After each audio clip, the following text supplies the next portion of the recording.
The rain fell on the city of Oakhaven not as a cleansing force, but as a cold, persistent drizzle that seemed to draw the color from the world. It slicked the cobblestones outside Aurelia, turning them into dark, shimmering mirrors that reflected the restaurant's warm, golden light. Inside, the clinking of silver on porcelain and the low hum of contented conversation created a bubble of civilized comfort, a world away from the damp chill of the November evening. Chloe watched it all from her station near the service bar. At 22, she was new to this level of fine dining, still slightly intimidated by the weight of the wine list and the unspoken etiquette of the wealthy patrons. She moved with a practiced grace, her smile ready, but her eyes missed nothing. They saw the subtle tension in the couple at table 7, the genuine joy of the family celebrating at table 12, and the lonely figure huddled just outside the heavy glass doors.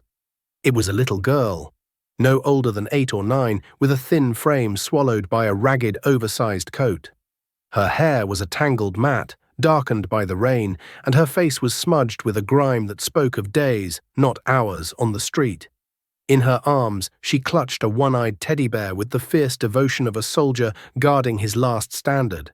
She wasn't begging, not actively. She was just there, a small, silent ghost, drawn to the warmth and light, her large, dark eyes fixed on the plates of food being carried past. Chloe's heart, a notoriously soft and unreliable organ, gave a painful lurch. She looked towards the kitchen, thinking of the day-old bread rolls, still perfectly good, that Chef Miguel would likely just throw away. It would be so easy to slip one into a napkin, to open the door just a crack. Before the thought could become an action, a shadow fell over the entrance. Arthur, the new head of security, stepped outside. He was a big man, built like a refrigerator, with a thick neck and a face that seemed permanently set in a sneer of disapproval. He'd been hired a month ago, and his presence had immediately soured the restaurant's welcoming atmosphere. He was ex-military police, a fact he'd made sure everyone knew within his first hour, and he carried himself with the rigid, bullying authority of a man who enjoyed power, especially over those who had none. He stood over the little girl, his large frame blocking her from Chloe's view. She couldn't hear his words, but the sharp, aggressive gestures were unmistakable. The girl flinched, pulling the teddy bear tighter. She tried to scramble to her feet, her small, soaked sneakers slipping on the wet stone. She wasn't moving fast enough for Arthur. Chloe saw his leg draw back. It wasn't a shove, it was a kick. A sharp, deliberate motion of his heavy, polished boot connecting with the child's hip. The girl cried out, a thin, startled sound that was swallowed by the city's noise. She went sprawling sideways, landing hard in a murky puddle that had collected by the curb. The precious teddy bear flew from her grasp, tumbling into the gutter where the rainwater was running in a greasy stream. Inside Aurelia, the bubble of civilized comfort burst. A collective gasp went through the dining room. Forks paused halfway to mouths. Conversations died. The couple at table 7 stopped arguing. The family at table 12 stared, the children's eyes wide with shock. Some patrons looked away, a flush of shame on their faces. Others murmured in disgust, but no one moved, except for one man, from a small, elevated office with a one-way glass window overlooking the entire floor. Liam Sterling had seen everything. He was the owner, a man who was as much a part of Aurelia as its polished mahogany and aged wines. He was in his mid-40s, always dressed in a perfectly tailored dark suit, his movements economical and precise. His face was usually a mask of calm, professional neutrality, his grey eyes missing nothing but revealing less. Now that mask was gone. It was replaced by something Chloe had never seen before, something that made a cold knot of fear form in her stomach. It wasn't rage, not the hot, red kind. It was a cold, absolute stillness, a void of all emotion that was infinitely more terrifying. His face became a sculpture of ice. He didn't shout. He didn't slam a fist on his desk. He simply rose from his chair, his movements unnervingly fluid, and walked towards the door of his office. The quiet click of the latch was, to Chloe, as loud as a gunshot in the suddenly silent restaurant. Liam Sterling was coming down. Liam descended the short, curved staircase from his office to the main floor. He moved with a predatory grace that seemed at odds with his role as a restaurateur. Every eye in the room followed him, the patrons and staff held captive by the unfolding drama. He ignored them all, his focus as narrow and intense as a laser. His path was a straight line to the front door, a line that would take him directly past the hostess stand, past Chloe, and past the now smirking Arthur, who had stepped back inside, puffing out his chest. Arthur had seen his boss coming. He stood straighter, ready to deliver his justification. "Mr. Sterling, sir," he began, his voice a self-satisfied rumble. "Just taking care of a little pest problem. She was bothering the clientele, bad for the image of the establishment." Liam walked past him as if he were a piece of furniture. He didn't spare him a glance, didn't acknowledge his existence. The dismissal was more profound, more insulting than any shouted rebuke. He pushed open the heavy glass door and stepped out into the rain. The little girl was still on the ground, whimpering, trying to push herself up with trembling arms. She was soaked through, mud and street grime clinging to her coat. Liam knelt beside her, the knee of his expensive trousers sinking into the grimy puddle without a flicker of hesitation. "Are you all right?" he asked, his voice unexpectedly soft. The girl flinched away from him, her eyes wide with the terror of a cornered animal. She scrambled backward, crab-like, until her back hit the cold stone wall of the building. She didn't speak, just watched him, her breath coming in ragged little hitches. Liam didn't press her. His gaze drifted to the gutter where the one-eyed teddy bear was bobbing forlornly in the dirty water. He reached down, his hand plunging into the cold, greasy stream, and retrieved it. He squeezed out the worst of the water and held it out. The girl stared at the bear, then at him. Slowly, hesitantly, her small, trembling hand reached out and took it, clutching it back to her chest. "Let's get you inside, out of the cold," Liam said, his voice a low, calm murmur. He stood and extended a hand. After a long moment, the girl seemed to decide he was not a threat, and her tiny, cold fingers slipped into his grasp. He led her back into the restaurant. A wave of murmurs rippled through the room as the patrons saw the filthy, dripping child being led by the hand by the immaculate owner. He walked straight towards the warmth and bustle of the kitchen, ignoring the shocked stares. "Miguel," he said to his head chef, a burly man with kind eyes, "get her something warm to eat. Soup, bread, and find a blanket." Miguel, who had known Liam for 15 years, simply nodded. "Si, jefe." He understood that some orders were not to be questioned. With the child safely in the care of the kitchen staff, Liam turned around. He walked back to the entrance, his expression once again a mask of chilling calm. Arthur was still standing there, flanked by two other men Chloe hadn't noticed before. They weren't in uniform. They were thick-set, rough-looking men in leather jackets, local thugs named Finn and Rory Donovan, who sometimes loitered nearby, acting as Arthur's unofficial and unpaid backup. They had been laughing when Arthur kicked the girl. Their laughter had died now. Arthur's face was a mixture of confusion and belligerence. "Sir, with all due respect, there are health codes. You can't just bring that into the kitchen." Liam's eyes, grey as a winter storm, finally settled on Arthur. The security guard faltered, the rest of his protest dying in his throat. Liam said nothing. He simply walked to a decorative alcove near the entrance where a set of heavy artisan ceramic plates stood on display. They were for ambiance only, imported from Italy, each one worth more than Chloe's weekly salary. He picked one up.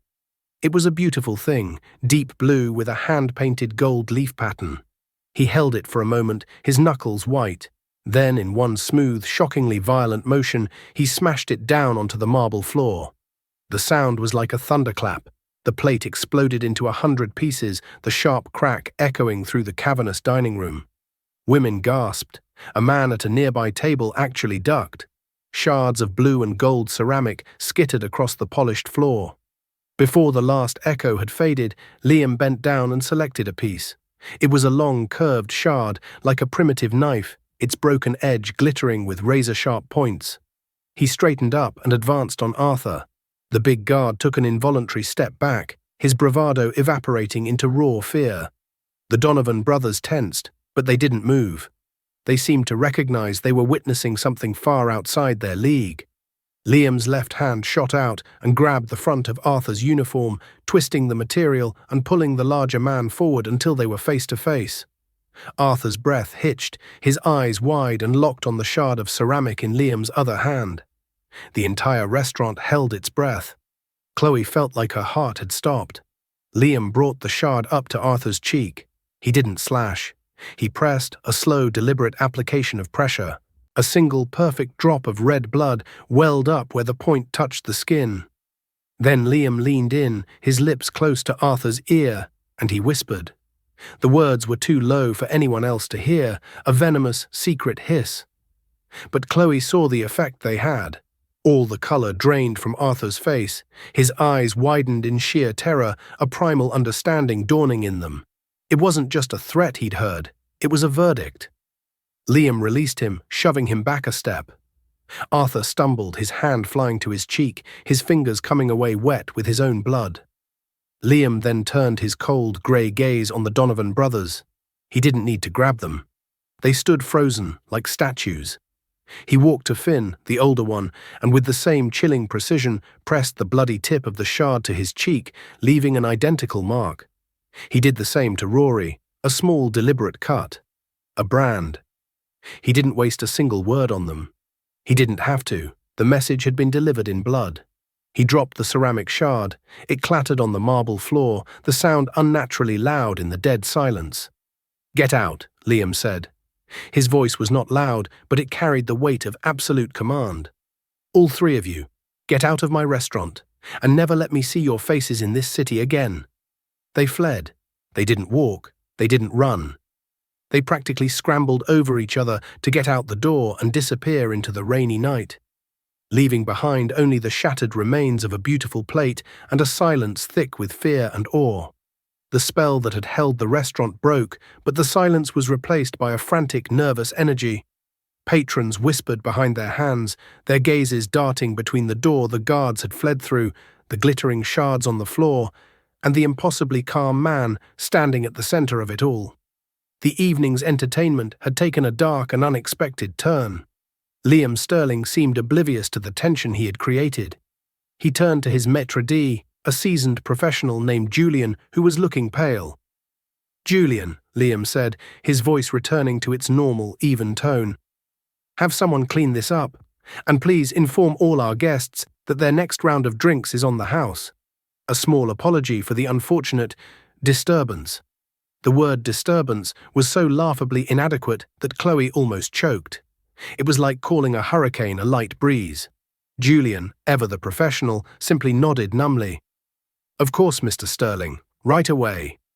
Staff began to move, cleaning up the mess, taking drink orders, trying to stitch the sophisticated ambience of Aurelia back together. But it was a futile effort. The memory of the raw, cold violence that had erupted was now etched into the very fabric of the room. The patrons drank their free wine, but their laughter was brittle, their conversations strained. They would have a story to tell for weeks, but for now, they just wanted to pay their checks and leave. Chloe tried to go back to work, to refill water glasses and clear plates, but her hands trembled. Her mind kept replaying the scene, the kick, the shattered plate, the drop of blood on the ceramic shard. She had seen Liam as a demanding but fair boss, a quiet, reserved man who commanded respect through his professionalism. Who was this other man? The one who moved with the lethal grace of a panther and delivered judgment with a piece of broken pottery. The kindness he'd shown the little girl was real, she felt it. But the act that followed wasn't born of simple anger. It was something else, something older and colder. It was a promise, a contract written in blood. Her shift ended in a blur. As she was hanging up her apron in the staff locker room, Miguel, the chef, stopped by the door. His usual jovial face was serious. "You okay, Chica?" he asked, his voice low. Chloe shook her head. "I don't know what I am." "What was that, Miguel? Who is he?" Miguel sighed, leaning against the doorframe. He wiped his hands on his apron, a habit he had when he was thinking. "I've worked for the Jefe for a long time. Since he opened this place, I can tell you this. Liam Sterling is the name he uses now. Aurelia is the life he built, but it's not the life he came from." He paused, looking over his shoulder as if to ensure they were alone.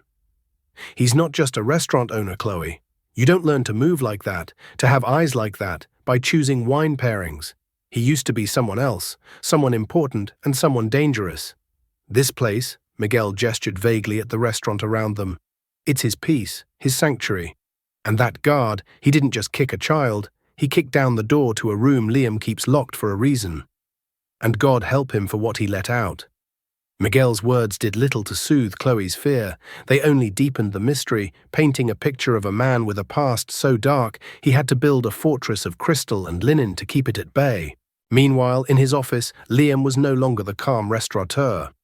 He was on the phone, his voice low and clipped, stripped of all pleasantries.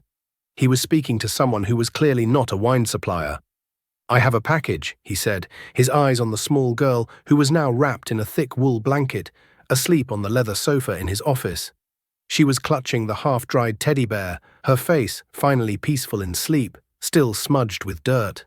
Female, approximately 8 years old, malnourished, nonverbal, signs of past physical trauma. There was a pause as he listened. "Yes, the usual protocol. I need a clean house, level 3 security. Dr. Evans on standby. I want a full workup, but gently. She's been through enough." Another pause. "No, this one is different. It's personal." He looked at the sleeping child, and for a fleeting moment the icy mask cracked, revealing a profound and ancient grief. "She reminds me of someone. Find out who she is, where she came from. I want to know everything." He hung up the phone and sat behind his desk, the events of the evening replaying in his mind. The rage was gone, replaced by a cold, clear purpose. The 3 men he had marked were small-time filth. But filth was often a symptom of a larger disease. Kicking a helpless child in front of his restaurant wasn't just a random act of cruelty by an arrogant bully.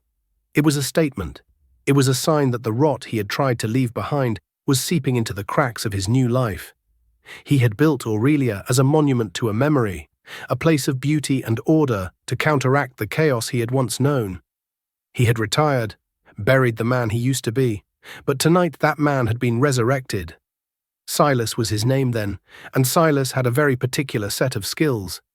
He opened a locked drawer in his desk and pulled out a slim, encrypted satellite phone. He powered it on, the screen glowing in the dim light. He typed a single short message to a contact listed only as Echo. 3 targets: Arthur Jenkins, Finn Donovan, Rory Donovan. Initiate deep background. I want their lives, their associates, their sins. Everything.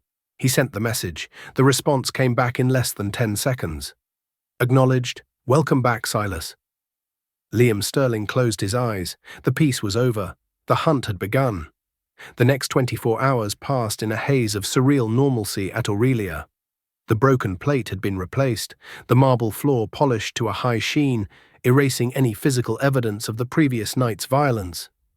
Patrons came and went, oblivious, enjoying their coq au vin and pinot noir, but for the staff who had witnessed it, a permanent shadow lingered. They moved with a new kind of deference around Liam, their polite smiles now tinged with a mixture of fear and respect. He was no longer just their boss. He was an enigma, a man whose depths they had glimpsed and found to be terrifying. Chloe found it impossible to concentrate. Every time she passed the front door, she saw the ghost of the little girl falling. She heard the phantom crack of the plate. She was haunted by the coldness in Liam's eyes, a coldness that seemed to promise not just punishment, but utter annihilation.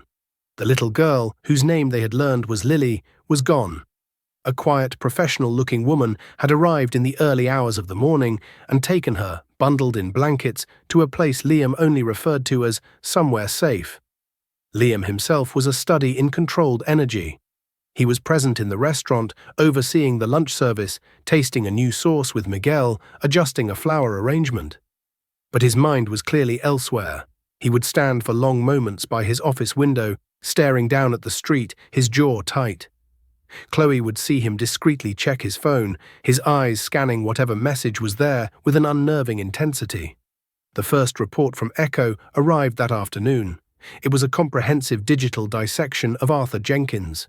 The file was a litany of petty cruelties and failures, dishonorably discharged from the army for unwarranted aggression during a civilian policing action, a string of security jobs lost due to complaints of harassment and excessive force, 2 restraining orders from ex-girlfriends, a gambling addiction that kept him in debt to dangerous people.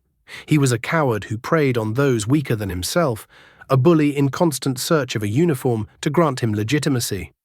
Liam read the file in his office. This was the easy part. Arthur was a loose thread, easily snipped. Killing him would be simple, but Silas had learned long ago that death was often a mercy. Fear, true, soul-crushing fear, was a far more potent and lasting punishment. He sent another message to Echo. Jenkins Arthur, initiate protocol Ghost. Within hours, Arthur Jenkins' life began to unravel. When he tried to use his debit card to buy a bottle of cheap whiskey, it was declined. When he checked his bank account online, the balance was zero. A system glitch, the bank told him. It could take weeks to resolve. An automated email from the IRS informed him of a full audit of the last 7 years of his tax returns. His landlord served him an eviction notice, citing a newly discovered morals clause in his lease, with a printout of his military discharge papers anonymously slipped under the door as justification. His phone buzzed with notifications of credit cards he didn't own being opened in his name and maxed out on untraceable online purchases.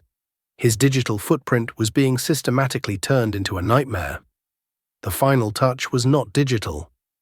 A man named Bishop, a former colleague of Silas from the old days, paid Arthur a visit. Bishop was a mountain of quiet menace, a man whose scarred knuckles and dead eyes told their own stories. He didn't break down the door, he knocked politely. When Arthur, bleary-eyed and panicked, opened it, Bishop simply handed him an envelope and walked away. Inside was a single high-resolution photograph. It was of his elderly mother sitting on her porch in a small town 300 miles away, tending to her geraniums. On the back of the photo, a single sentence was written in neat block letters. "We know where everyone you love sleeps." Arthur Jenkins packed a bag and fled. He left his apartment, his city, his name. He became a ghost, haunted not by the memory of the little girl he had kicked, but by the terrifyingly efficient and invisible force that had dismantled his entire existence in less than a day, leaving him with nothing but the clothes on his back and a gnawing perpetual fear. The mark on his cheek was a permanent reminder of the man he had crossed. The Donovan brothers, however, were a different problem. Echo's report on them was more complex. They weren't just freelance thugs. They were on the payroll of a man named Marcus Thorne, a name that made the blood in Liam's veins run cold.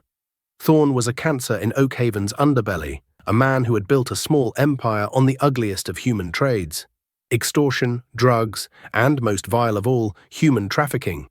He operated with a veneer of legitimacy, owning a string of laundromats and shipping logistics companies. But everyone in the shadows knew what his real business was. Suddenly, the incident at the restaurant clicked into place with horrifying clarity. Lily wasn't just a random beggar girl seeking warmth. The Donovan brothers weren't just laughing at a bully's cruelty. They were there for a reason. Echo confirmed his fears a few hours later with a new message, cross-referencing missing persons reports from the last 6 months in the Warrens district. Found a match. Lily Ann Croft, abducted from a playground 2 months ago. She escaped 3 days ago from a holding property registered to a shell corporation owned by Marcus Thorne. Liam stared at the message, the phone heavy in his hand. This was no longer about a personal insult. This wasn't revenge for a desecrated sanctuary. He had stumbled into the very heart of the darkness he had spent his former life fighting. Lily hadn't been begging. She had been running for her life. The Donovan brothers and Arthur hadn't been trying to shoo her away. They had been trying to recapture her, to drag her back into hell. The kick wasn't just cruelty, it was the act of a monster trying to reclaim its property. The rage that Liam had suppressed now returned, but it was different. It was no longer a cold, contained thing. It was a white-hot, righteous fire. The marks on the Donovans' faces were no longer just a warning. They were a promise of a reckoning. And that reckoning would not stop with them. It would follow the thread all the way up to Marcus Thorne. He looked at the picture on his desk, a faded photograph of a smiling woman and a young girl with pigtails. His wife and daughter, lost years ago on a mission that went wrong, victims of men just like Thorne. He had built Aurelia to honor their memory, to create a small pocket of light in a dark world. Now the darkness had come knocking. He sent a new message to Bishop. "The Donovan brothers, bring them to me. I want them to talk." Chloe noticed the shift in Liam immediately. The controlled tension of the previous day had sharpened into something more focused, more dangerous. He spent less time on the restaurant floor and more time in his office, the door firmly shut. Men she had never seen before, men like Bishop with quiet feet and hard eyes, came and went through the kitchen's back entrance. They never spoke to the staff, only to Liam, their conversations brief, whispered exchanges that ended with a curt nod. She found herself becoming an unwitting accomplice in his secret war. Her fear had not vanished, but it was being overshadowed by a fierce, protective loyalty. She had seen him rescue Lily, and she had seen the genuine pain in his eyes when he looked at the child. Whatever darkness he possessed, he was aiming it at a greater evil. She trusted that. So she started to watch. Her job gave her the perfect cover. No one pays attention to the waitress. She noticed a black sedan that was parked across the street for 2 days straight, its occupants never getting out. She noted the license plate and the time it came and left. She noticed a man at the bar who nursed the same drink for 3 hours, his gaze not on the television, but on the door to Liam's office. He asked her questions that were just a little too specific. How long the boss usually stayed, if he had a regular schedule. She passed this information to Liam on a folded napkin when she delivered his evening espresso. She didn't say a word, just placed it beside the cup and met his eyes for a fraction of a second. He gave a barely perceptible nod. An hour later, the black sedan was gone. The man at the bar paid his tab and left hurriedly after receiving a text message. Chloe realized she had just stepped over a line. She was no longer just an employee. She was part of his network. The thought was both terrifying and exhilarating. Deep in an abandoned industrial park on the outskirts of Oakhaven, the Donovan brothers were learning the true meaning of the marks on their faces. They were tied to chairs in a cold, damp warehouse that smelled of rust and decay. Bishop stood in the corner, a silent, imposing spectre. Liam, or rather Silas, sat before them on a simple wooden crate, his suit jacket off, his sleeves rolled up to his forearms. He hadn't laid a hand on them. The terror was all psychological. He knew things about them. He knew about the sister Rory was secretly sending money to for her son's medical bills. He knew about the gambling debt Finn owed to a loan shark even more vicious than Thorn. He laid out the architecture of their pathetic lives with surgical precision. "You work for Marcus Thorn," Silas stated, his voice calm and conversational. "You retrieve his lost property. That's what you were doing the other night, wasn't it? You were trying to grab Lily." Finn, the older, more defiant one, spat on the concrete floor. "We don't know what you're talking about. We were just helping Arthur with security." Silas smiled, a thin, humorless expression. "Let's stop pretending. I know about the warehouse on Fletcher Street. I know about the shipments that come in on the 3rd Thursday of every month. I know the names of the last 3 girls who went in and never came out. Sarah, Maria, Emily." The brothers paled. This man knew everything. This wasn't some angry restaurant owner. This was something else entirely. "Thorn is getting sloppy," Silas continued, his voice dropping to a near whisper. "He's getting greedy. He's bringing his business too close to the light. He's bringing it to my doorstep. And that is a mistake he will only get to make once." He leaned forward, his grey eyes boring into them. "So you have a choice. You can remain loyal to a man who would feed you to the wolves to save himself. Or you can give me something I can use. A time, a place, a shipment he can't afford to miss. You give me that, and I give you a head start. Bishop will drive you out of the state. You disappear. You start new lives. You don't, and I will leave you here for Thorn to find.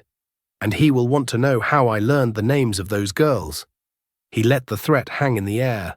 The brothers knew what Thorn did to traitors. It would be slow and it would be agonizing. Their loyalty to their boss evaporated in a wave of pure, selfish terror. Rory, the younger one, broke first. Tears streamed down his face, mixing with the blood from the still raw cut on his cheek. There's a big one," he stammered. "Coming in next week, Tuesday night, Pier 4. It's not local product. It's from overseas, high value. Thorn is overseeing it himself. He never misses a shipment like that." Silas listened, his expression unchanging. He had his hook. Now he just had to set the trap. He stood up, turning to Bishop. Get them out of here, give them the cash we discussed. Drive them west for 10 hours and leave them on the side of the road. If I ever see them again, they're yours." Bishop nodded. As he began to untie the brothers, Silas walked to the warehouse door. He paused and looked back at them, his face hard in the dim light. "One more thing," he said. "The name of the girl you kicked is Lily. Her teddy bear only has one eye. I want you to remember that. Every day for the rest of your short, miserable lives." He stepped out into the night, leaving the terrified brothers with the ghost of their sins. This was no longer just about dismantling a criminal ring. It was about justice. The slow, corruptible justice of the courts had failed these children. His would be faster, and it would be final. The week leading up to Tuesday was a masterclass in psychological warfare and meticulous planning. From his command center in the office above Aurelia, Liam, now fully embodying the cold persona of Silas, orchestrated his pieces on the board. Echo worked his digital magic, creating a web of false information. He fabricated shipping manifests, created phantom communications between port authorities, and planted whispers in online forums frequented by Thorne's informants. The bait was a special cargo arriving on a container ship from Eastern Europe, a shipment so valuable, so rare, that Thorne's greed would make him reckless. Chloe became an essential part of the operation's ground floor. She was his early warning system. She learned to spot Thorne's scouts, to differentiate between a casual diner and an observer. She relayed seating arrangements, overheard snippets of conversation, and noted every new face that showed too much interest in the restaurant's layout. She did it all with a calm efficiency that surprised even herself. The naive young waitress was being forged into something harder, something more resilient in the crucible of Liam's hidden war. She knew the risks, but the thought of Lily and the other children like her eclipsed any fear for her own safety. Bishop, meanwhile, gathered the necessary tools and personnel. He called in old favors, assembling a small, tight-knit team of professionals, former soldiers and operatives who, like Silas, had retired to the quiet life but still remembered the language of violence. They were ghosts, men who could move through the city unseen, their loyalty to Silas absolute. The plan was simple in its elegance, brutal in its execution. They weren't going to ambush the shipment. They were going to let Thorne take it. They would follow him to his primary processing facility, the heart of his operation, and then they would cut the head off the snake in its own den. On Tuesday night, a thick fog rolled in from the harbor, blanketing the city in a damp grey shroud. It was the perfect cover. Chloe was working the late shift, her stomach a tight knot of anxiety. Liam was not in the restaurant. He had left hours earlier, dressed not in his usual tailored suit, but in dark, practical clothing that seemed to absorb the light. Before he left, he had stopped by her station. "Stay here tonight, Chloe," he had said, his voice low. "Lock the doors after the last guest leaves. Don't go home until Miguel or I come for you. Understand?" She had simply nodded, her throat too tight to speak. The finality in his tone was terrifying. At Pier 4, the fog was so dense it muffled all sound. Marcus Thorne stood by his black SUV, his breath pluming in the cold air. He was a man accustomed to control, his expensive overcoat and polished shoes a stark contrast to the grimy industrial setting. His men, a dozen of them, moved quietly in the gloom, waiting for the container to be offloaded. Everything had gone according to plan. The tip had been good. The truck carrying the container arrived. Thorne's men surrounded it, their weapons drawn. They opened the heavy doors, their flashlights cutting through the darkness inside. It was empty, except for a single small one-eyed teddy bear sitting in the very center of the floor. A cold dread washed over Thorne. He knew instinctively that he had been played. "It's a trap," he yelled, spinning around. "Get back to the cars, now!" But it was too late. From the shadows between the shipping containers, figures emerged. Bishop and his team. They didn't fire. They simply appeared, blocking the only exit. Simultaneously, the tires on Thorne's vehicles deflated with a series of sharp hisses. They were boxed in. Thorne and his men scrambled, looking for an escape, but there was none. Then, from atop one of the containers, a figure looked down at them. It was Silas. Marcus Thorne, His voice cut through the fog, amplified by the enclosed space. It was not the voice of a restaurateur. It was the voice of a judge and executioner. You brought your filth to my door. You took children from their homes. You have profited from misery and pain. Tonight, you pay your debt. The fight was short and brutally efficient. Bishop and his team moved with a terrifying synergy, disarming and incapacitating Thorne's men with non-lethal precision. They were professionals dealing with street thugs. It wasn't a battle, it was a removal. Within minutes, only Thorne was left standing, a wild, cornered look in his eyes. Silas dropped down from the container, landing silently on the asphalt. He walked towards Thorne, who fumbled to draw his own pistol. A single sharp crack echoed through the pier, and the gun flew from Thorne's hand, his fingers numb and useless. Bishop stood 20 yards away, his weapon smoking slightly. Silas stopped a few feet from the crime boss. "This isn't for me," he said, his voice a low growl. "This is for Lily, and for Sarah, and Maria, and Emily. It's for all the ones you thought the world had forgotten." He didn't kill him. Not yet. He had one last thing to do. He pulled a small, sharp object from his pocket. It was the shard of blue and gold ceramic from the plate he had broken in his restaurant. He grabbed Thorne by his expensive coat, just as he had grabbed Arthur. He pressed the point of the shard to Thorne's cheek, mirroring the act that had started it all. He didn't just mark him, he dragged the shard down, carving a deep, jagged line from his cheekbone to his jaw.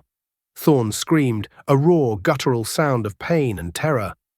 "That's so you remember," Silas whispered, his face inches from Thorne's. "When they find your body, they'll know you were marked for death. They'll know that judgment found you." He shoved Thorne back towards his men. "The police have been given an anonymous tip," Silas said, his voice carrying to the captured thugs. "They have the location of your warehouse, the one with the children you were planning to sell. They have all of your financial records. They have everything." He turned to Thorne's men. "You have one choice, the justice system or me. If you choose the system, you'll go to prison for a very long time. If you choose me, your story ends here tonight. However, if you testify against him," he nodded at the bleeding Thorne, "if you tell them everything you know, I will see to it that your cooperation is noted." He let them make their choice. Their loyalty to their bleeding, defeated boss was non-existent. Silas turned and walked away, melting back into the fog without a backward glance. He didn't need to see what happened next. Bishop would handle the cleanup. He had done what he came to do. He had pulled the weed out by its roots. The aftermath was a quiet storm. The Oakhaven news channels were dominated by the story of the Pier 4 takedown. The police, acting on a highly detailed anonymous tip, had raided a warehouse and discovered evidence of a massive human trafficking ring, leading to the arrest of notorious businessman Marcus Thorne and his entire organization. Thorne, found with a severe and bizarre facial laceration, was reportedly singing like a canary, implicating powerful figures throughout the city in a desperate attempt to save himself. His captured lieutenants, facing long sentences, were doing the same. A dark conspiracy that had festered in the city for years was being lanced open, exposed to the light. At Aurelia, it was as if nothing had happened. The wine flowed, the music played, and the city's elite dined, discussing the shocking news with detached fascination, never suspecting that the architect of it all was the quiet man who owned the very restaurant they sat in. Liam Sterling returned to Aurelia in the pre-dawn hours, looking tired but whole. He found Chloe asleep in a chair in the staff room, a blanket draped over her. He watched her for a moment, a flicker of gratitude and regret in his eyes. He had pulled this innocent young woman into his world of shadows, and she had not flinched. He owed her a debt. When she woke, he was sitting opposite her, a cup of fresh coffee in his hands. "It's over," he said simply. And it was. The trafficking ring was shattered. The other missing children were eventually located and rescued, thanks to the information Thorne's men provided. The city felt a little cleaner, a little safer. Life at Aurelia found a new normal. Chloe was promoted to head waitress, a position she had more than earned. She was no longer just an employee, she was Liam's confidant, the keeper of his secret. The fear she once felt had been replaced by a deep, abiding respect. She understood the two men who lived inside him. Liam Sterling, the meticulous purveyor of fine dining, and Silas, the grim dispenser of justice. She knew that one existed to keep the other caged, but she also knew that the world sometimes needed the monster to fight the real monsters. Months passed, the seasons turned, the story of the beggar girl and the brutal security guard faded into restaurant lore, a half-believed rumor whispered by new staff members. One cool spring evening, a letter arrived for Liam. It had no return address, just his name on the front in a child's careful printing. He opened it in his office, with Chloe standing nearby, sorting through receipts. Inside was not a letter, but a drawing. It was done in crayon, bright and full of life. It depicted a tall man in a dark suit, a little girl with brown hair, and a small one-eyed teddy bear. They were standing together, holding hands under a huge smiling yellow sun.